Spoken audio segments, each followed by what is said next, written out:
The economy is back.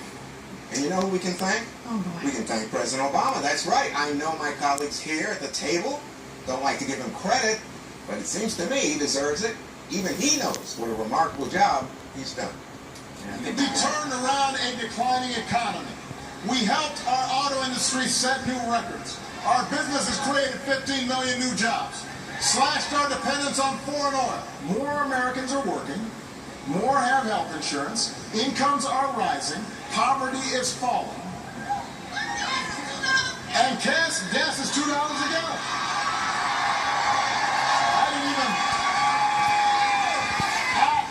Thank you for reminding me.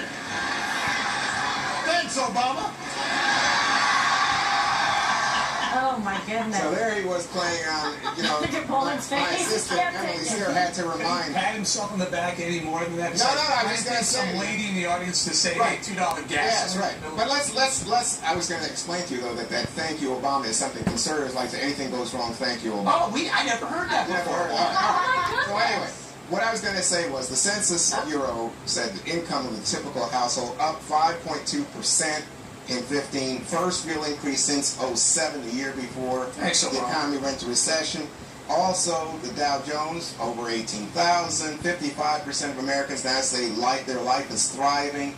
48% approve of Obama's handling of the economy.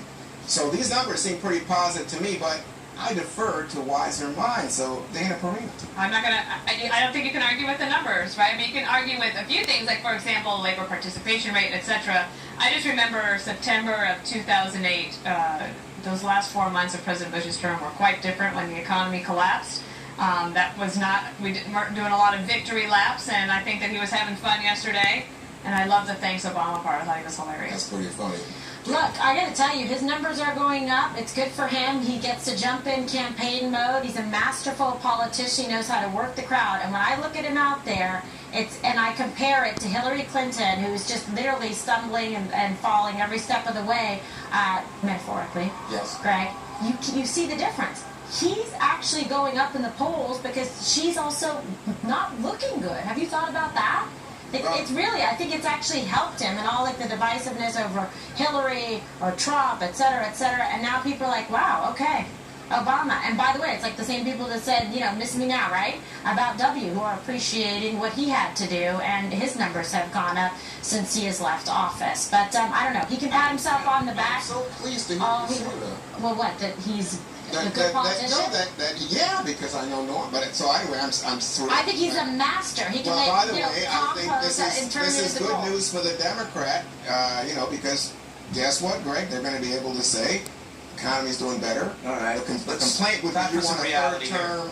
There's some reality. Yeah. All right, he's taking credit for $2 gas. This was an administration that was advocating higher prices for gasoline to help with the environment. They were willing to hurt the middle class and the lower classes because by making gas more expensive. If he wants to take credit for the gas, and take credit for the dramatic rise in car deaths that are related to cheap gas. There are more people driving. There are younger people driving now because gas is cheap. Why don't you take credit for that? Take credit for the increased harm on the environment, because clearly if more people are driving and using more gasoline, they're hurting the environment too. Take credit for that. This is a person that has been saying that the climate is the most important issue on the planet. He's been against fracking, hasn't he? Hasn't fracking brought down gas prices? It's natural. Well, I don't think he's against coal, against fracking. I don't blame you for coming to me last on the economic segment, especially since I put together this really, really interesting thing for cashing in that's going to happen on Saturday, which you may be on or not. So the or not. you may not want to go on after. No, I want to hear. The two numbers you cited, the big 5.2% increase from 14 to 15 in wages, which is the first time it's happened in years, and now it's still.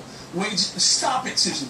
Wages are still 1.6 below 2007 levels. The other number you talk about, 1.2 drop in poverty, puts us down to a number, 14% poverty, elevated by far still, because we're going off a year 14 where the poverty rate was over 15%. So taking credit for two things that have happened ignores the fact for a decade the middle class has been squeezed and destroyed.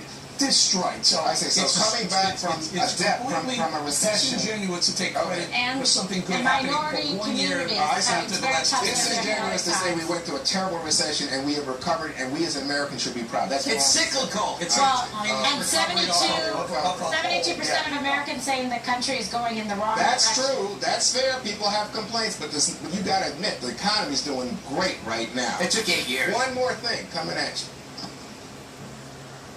We're producing record